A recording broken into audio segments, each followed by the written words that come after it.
Hello दोस्तों। GIC lecturer series में revision series में आपका स्वागत है। आज के सवाल हम शुरुआत कर रहे हैं जवाहरलाल नेहरू से दोस्तों। टू द पॉइंट सिर्फ सिलेबस के अनुसार हम लोग रिवाइज कर रहे हैं। इनको हम लोग कई पार्ट में बांट के देखेंगे। अगर भाग फर्स्ट की बात करें भाग प्रथम की, तो इनके जन्म और आरंभिक जीवन की बात करते हैं और आधुनिक भारत के निर्माता एक सफर के तौर पे ये सवाल हम लोग लेंगे। तो 14 नवंबर 1889, 14 नवंबर 1889 को जवाहरलाल नेहरू जी का जन्म होता है Prayagraj Allahabad.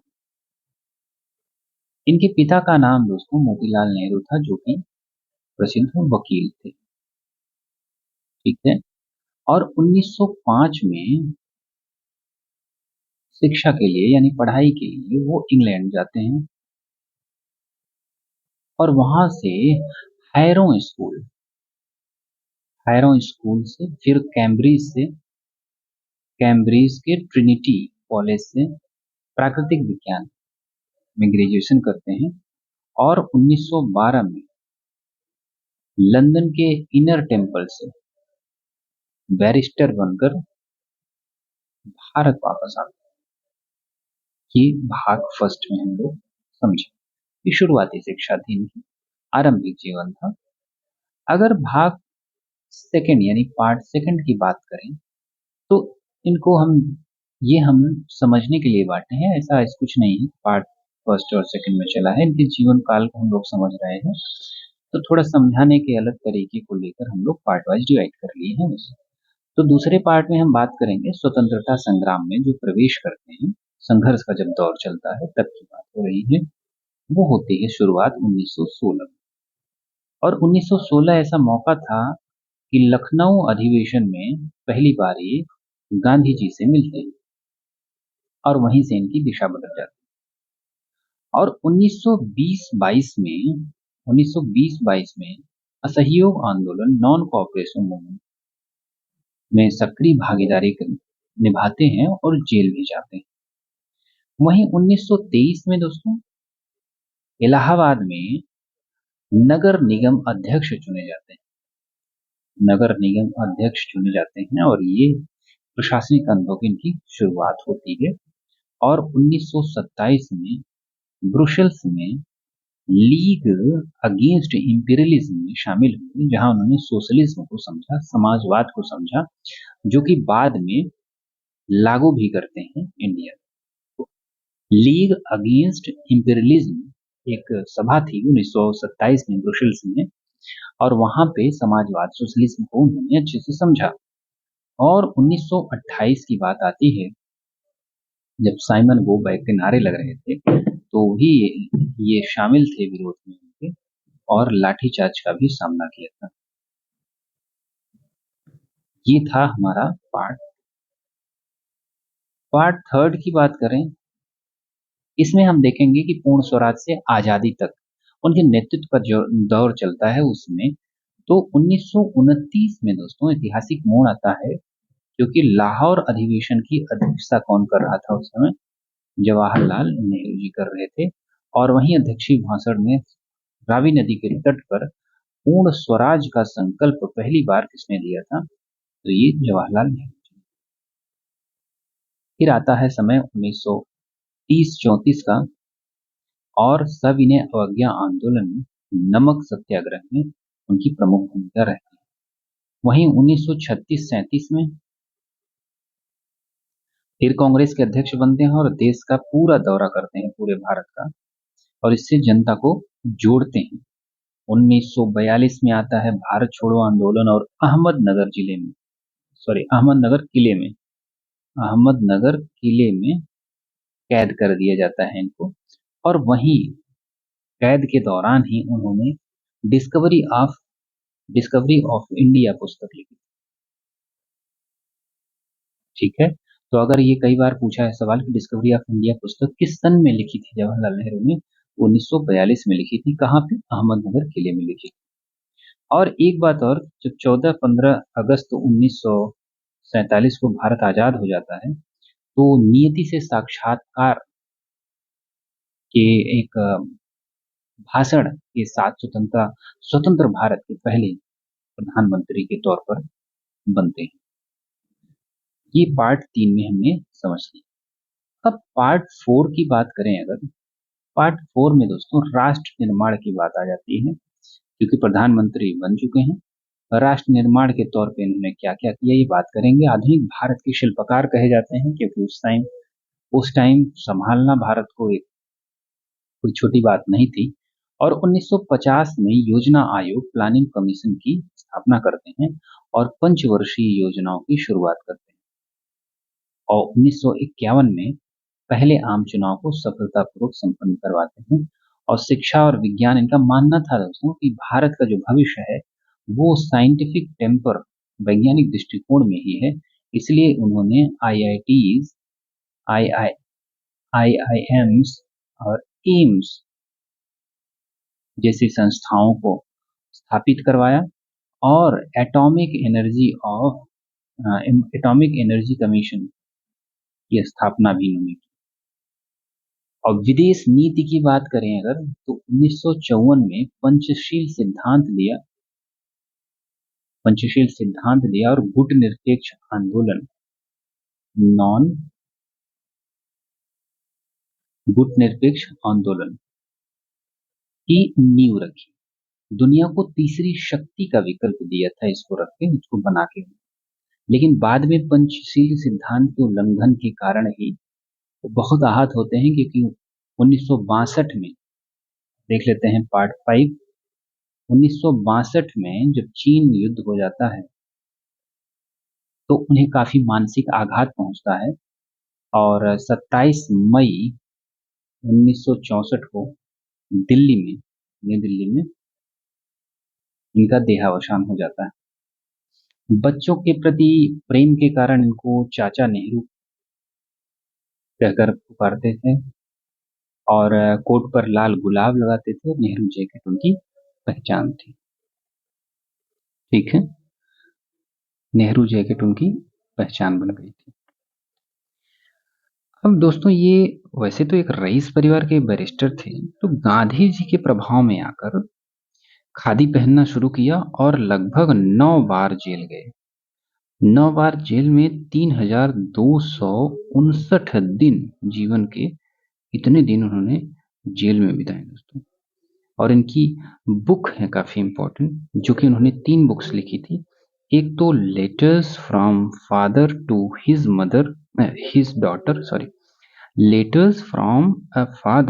His daughter. Jail में रहते हुए उन्होंने अपने पुत्री यानी इंदिरा गांधी को पत्र लिखते थे, और उसका कलेक्शन है ये। और दूसरा ये है कि एन ऑटोबायोग्राफी।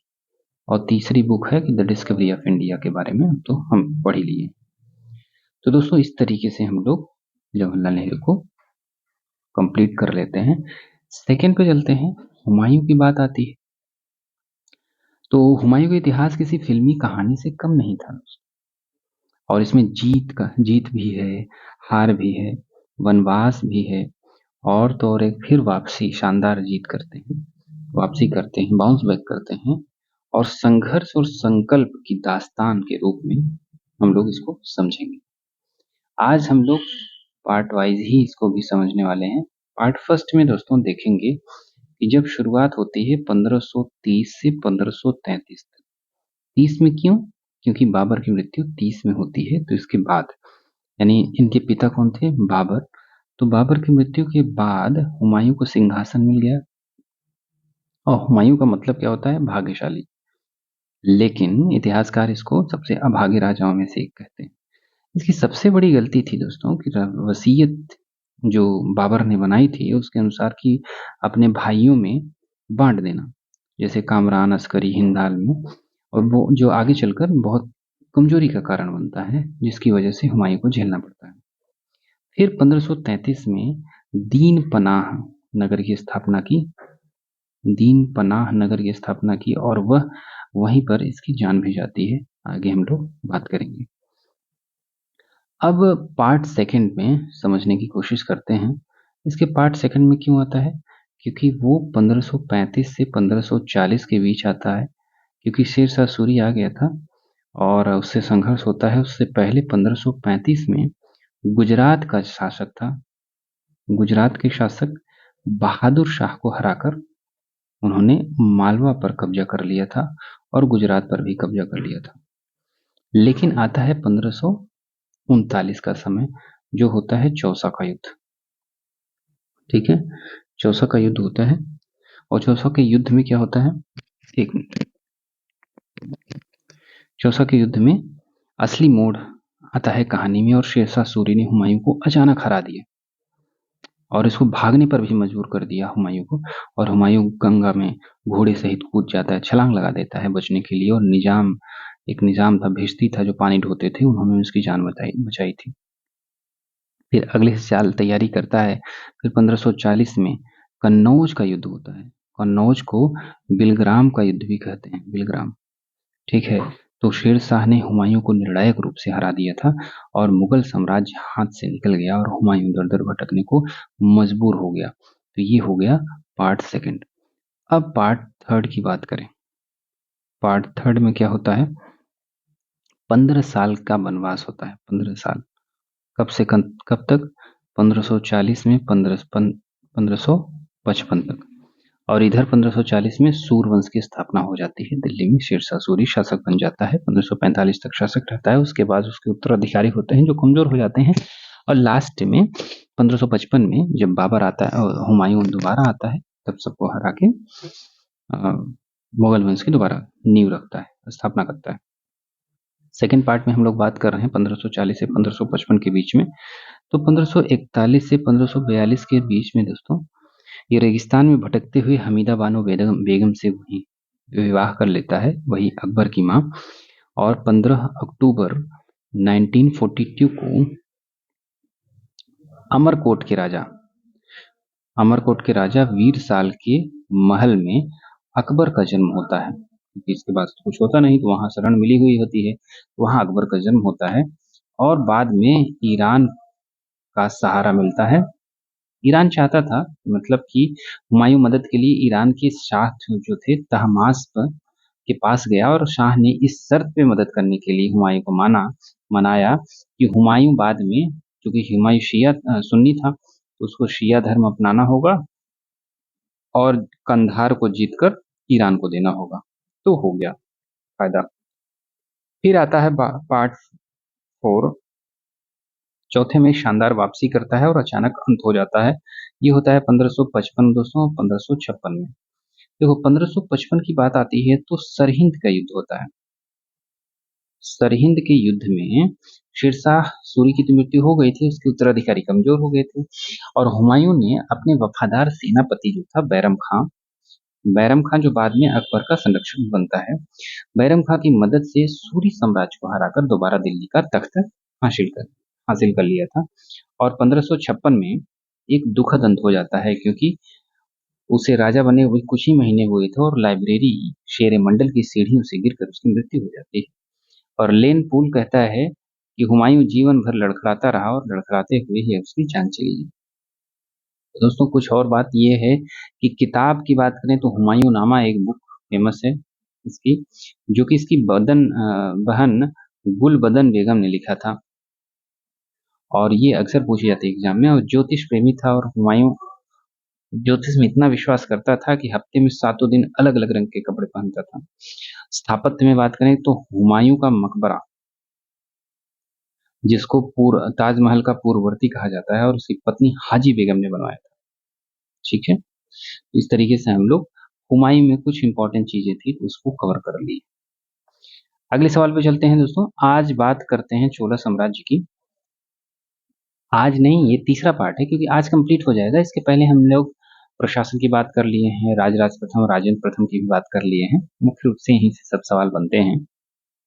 तो चोल राजवंश जो इतिहास है, भारत के सबसे गौरवशाली अध्याय में से तो एक है, दक्षिण का स्वर्ण युग कहते हैं, तो बात कर लिए हैं।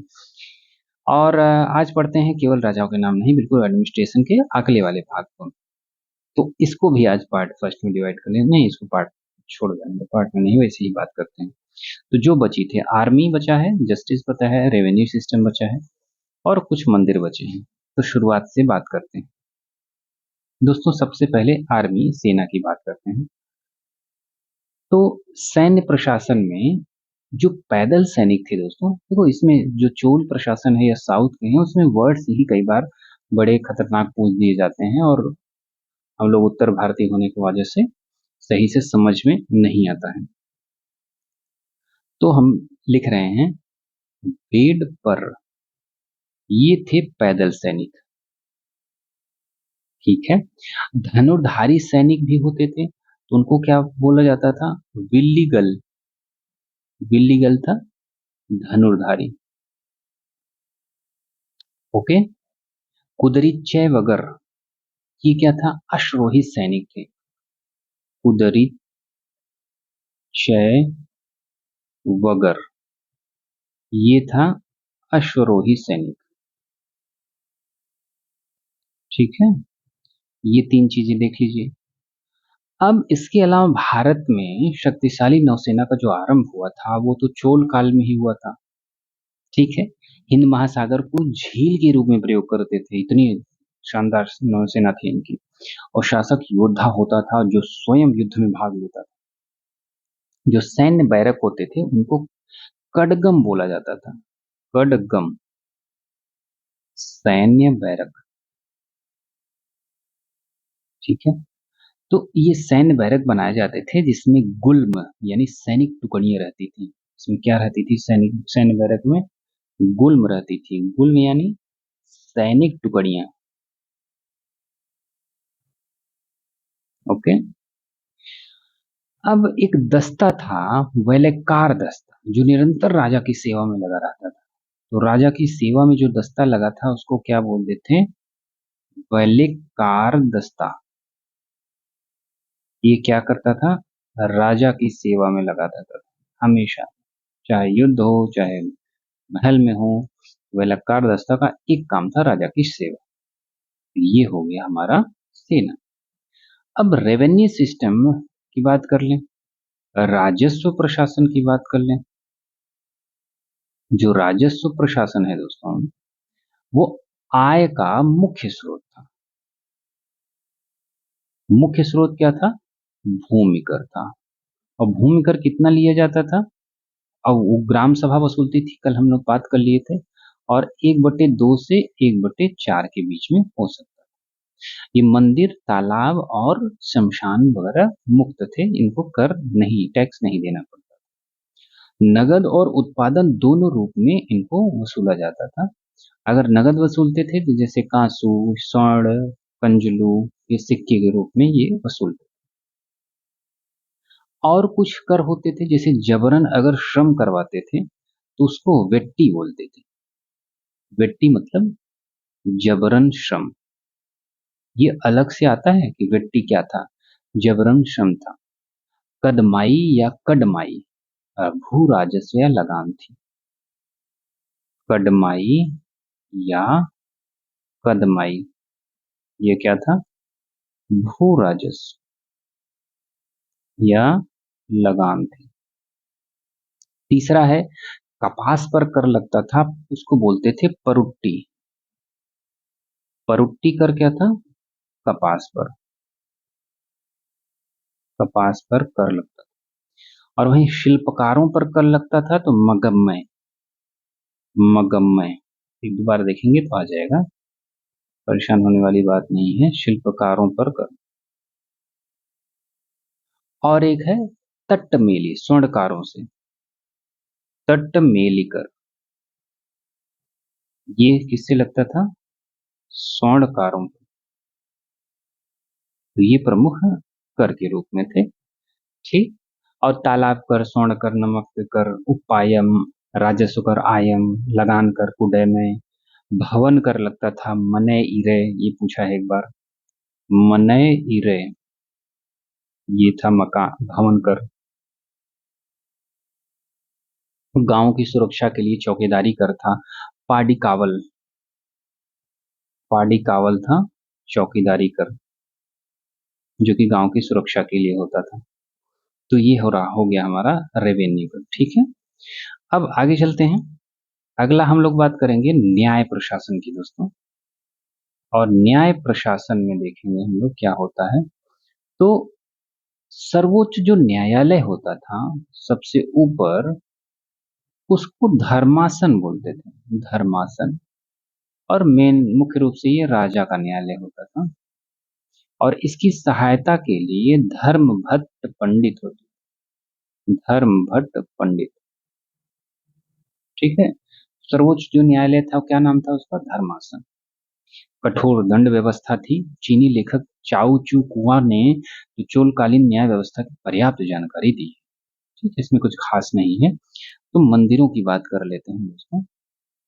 तो मंदिरों में देखो, पल्लव काल में द्रविड़ शैली का आरंभ हो गया था, लेकिन अगर द्रविड़ शैली की चरम अवस्था देखेंगे तो वो चोल काल में आती है, और द्रविड़ शैली की सभी विशेषताओं के साथ आती है, जिसमें मंडप, स्तंभ, विमान, भित्ति चित्र और पंडाल, ये सारी चीजें होती हैं। उस काल के मंदिरों के निर्माण स्थानों पर हुआ, कहाँ कहाँ हुआ, तो तंजौर में हुआ है, चिदम्बरम में हुआ है, गंगईकोंड चोलपुरम में हुआ है, उरैयूर में हुआ है, और कांची में हुआ है। तो इन स्थानों पर मंदिरों का निर्माण हुआ। मंदिर दोस्तों दो टाइप के रहे हैं इसमें चोल काल में, आरंभिक मंदिर, और दूसरा ये था बाद के मंदिर। आरंभिक मंदिर में क्या था कि आधार छोटे होते थे, द्रविड़ शैली की संपूर्ण विशेषताओं का अभाव था शुरुआत में, तो पूरी विशेषताएं होंगी नहीं, और अधिकांश आरंभिक मंदिर मंदिर जो थे पड्डुकोट्टे के से प्राप्त होते थे, पड्डुकोट्टे। तो इसमें प्रथम मंदिर की बात अगर करें तो नाती मलाई, नाती मलाई का चोलेश्वर मंदिर, चोलेश्वर मंदिर था। तो ये दोस्तों विजयालय द्वारा बनाया गया था, विजयालय, ये प्रारंभिक मंदिर था। और अगर देखें तो बाल सुब्रमण्यम मंदिर, बाल सुब्रमण्यम मंदिर था कन्नूर में, ये बनाया गया था दोस्तों आदित्य प्रथम के द्वारा। और तो और नागेश्वर मंदिर, नागेश्वर मंदिर राजकुमार दानदाताओं द्वारा। और पुलमंगई का ब्रह्मपुरेश्वर मंदिर, ब्रह्मपुरेश्वर मंदिर, ये सारे मंदिर किसने थे, आदित्य प्रथम ने बनाए थे। तिरुकट्टय का सुंदरेश्वर मंदिर भी इन्होंने बनाया था। और एक कोरंगनाथ का मंदिर है दोस्तों, कोरंगनाथ का मंदिर। कोरंगनाथ मंदिर क्या है, श्रीनिवास अल्लूर परांतक प्रथम ने बनाया था, परांतक प्रथम। कोरंगनाथ मंदिर बंदर द्वारा अपवित्र किए जाने पर बंदरों के देवता जो कोरंगनाथ है। बाद के मंदिर कैसे रहे हैं, काफी विशाल रहे हैं, उत्कृष्ट रहे हैं, और द्रविड़ शैली की संपूर्ण विशेषताएं उसमें थी। ऊंचे विमान थे, और विमान, मंडप, प्रमुख विशेषताएं, सारी चीजें थी मंदिर की। इसमें सबसे प्रमुख आता है बृहदेश्वर मंदिर। बृहदेश्वर मंदिर दो आते हैं दोस्तों, एक तो आता है तंजौर का, जिसे हम लोग कल बात किए, एक आता है गंगईकोंड चोलपुरम का, गंगईकोंड चोलपुरम का। तंजौर वाला मंदिर दोस्तों राज राज प्रथम ने बनाया था, और उसका पुत्र होता है राजेंद्र प्रथम, वो बनाता है गंगईकोंड चोलपुरम मंदिर। तो बृहदेश्वर मंदिर दो हैं, तंजौर वाला राजराज प्रथम ने बनाया, गंगईकोंड चोलपुरम वाला राजेंद्र प्रथम ने बनाया। ठीक है, तो राजराज प्रथम ने बनाया, इसलिए तंजौर वाले को क्या बोला जाता है, राज राजेश्वर मंदिर भी बोला जाता है, बृहदेश्वर मंदिर तंजौर को। और इसको पर्सी ब्राउन क्या कहते हैं कि समस्त भारतीय कला का निकष है, इसको बृहदेश्वर मंदिर तंजौर को। वहीं पर्सी ब्राउन इसको बृहदेश्वर मंदिर गंगईकोंड चोलपुरम को जो राजेंद्र प्रथम ने बनाया था उसको क्या बोलते हैं कि गीतों की तरह संवेदना पैदा करने वाला निर्माण है ये। तो तारीफ पे तारीफ खूब हो रही थी। ठीक है, ये दो मंदिर आपको याद रखने हैं। और इसके अलावा तीन और बसते हैं दोस्तों, इसके बाद और नहीं पढ़ना होता है इसमें। तो तीन ये है कि एक तो दार सूरम, दार सूरम का एरावतेश्वर मंदिर, और ये है तंजौर में, और किसके द्वारा बनाया गया था? राजराज द्वितीय द्वारा। और दूसरा है त्रिभुवनम का कंपहेश्वर मंदिर। हेश्वर मंदिर, ये किसके द्वारा? कुलोतुंग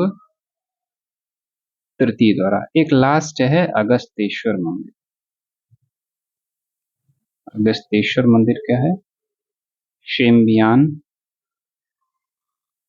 महादेवी द्वारा। शेम्बियान महादेवी कौन थी?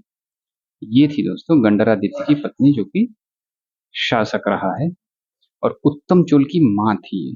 इनके द्वारा अनंगपुर में बनाया गया है, अनंगपुर में। इस तरीके से सिर्फ ये होता है, आर्मी हो गई, जस्टिस हो गया, टेम्पल हो गया, रेवेन्यू। ठीक है दोस्तों, मिलते हैं अगले वीडियो में कल सुबह 6 बजे।